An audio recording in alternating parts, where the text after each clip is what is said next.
chicken. Tatlo sila. And seems like malapit na silang pumasok sa loob ng bahay nila. We'll see. Yan. Pasok na sila, oh. Bale, second night nila ito. And then, pag nakapasok na sila, may hagdan doon, papasok na sila sa loob ng bahay. Ayan, parang akyat na yung isa. Tignan natin. Akyat na! Umakyat na! Go, akyat ka! Akyat ka! Cute siya. Cute. Akyat na! May hagdan sila, oh. And then, pag nakapasok na doon, isasarak na yung hagdan.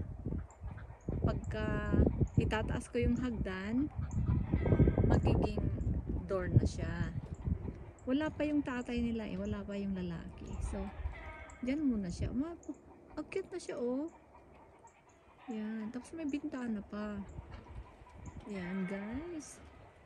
Ito yung bahay nila. Magandang bahay nila. Ayun, sige na, pasok ka na. Pasok ka na.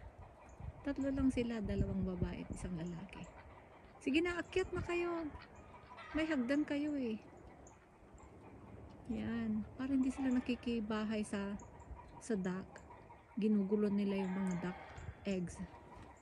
Okay guys, pasok na kayo. Tagal-tagal naman. Umakyat na yung isa. Go.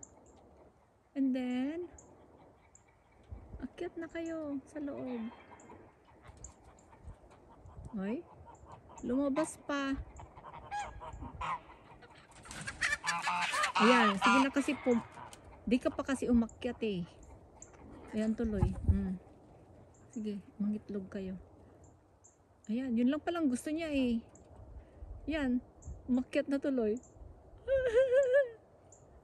Yun yung ano, yung goose na protective. Akyat na! Akyat na kasi andyan yung goose. Dali! Ganda ng bahay niyo eh. Ayan oh, may hagdan pa. Akyat na, akyat na. Akyat na. So guys,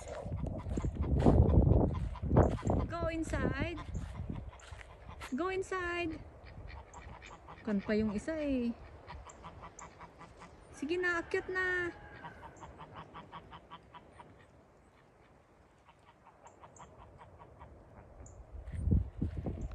Pag hindi kayo nakita ng ano, ng rooster, akyat na rin siya. Akyat na kayo. Ang ganda nga ng hagdan, oh. Tingnan niyo. May hagdan sila. Ayan. Tapos hindi nababasa yung hagdan, hindi kagaya sa Pilipinas. Nababasa yung hagdan pag umaakyat sila, 'di ba? Yung gawa sa kawayan. Oh. Kung kasya lang ako dito, aakyat na ako. Ano ako ha? Papasok ako sa inyo.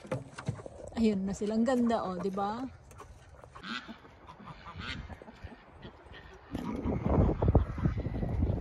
Chickens out.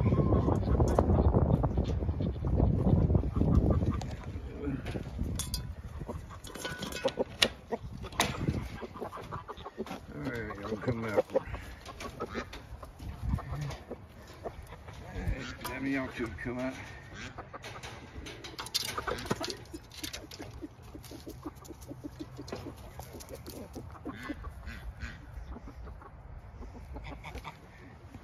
So,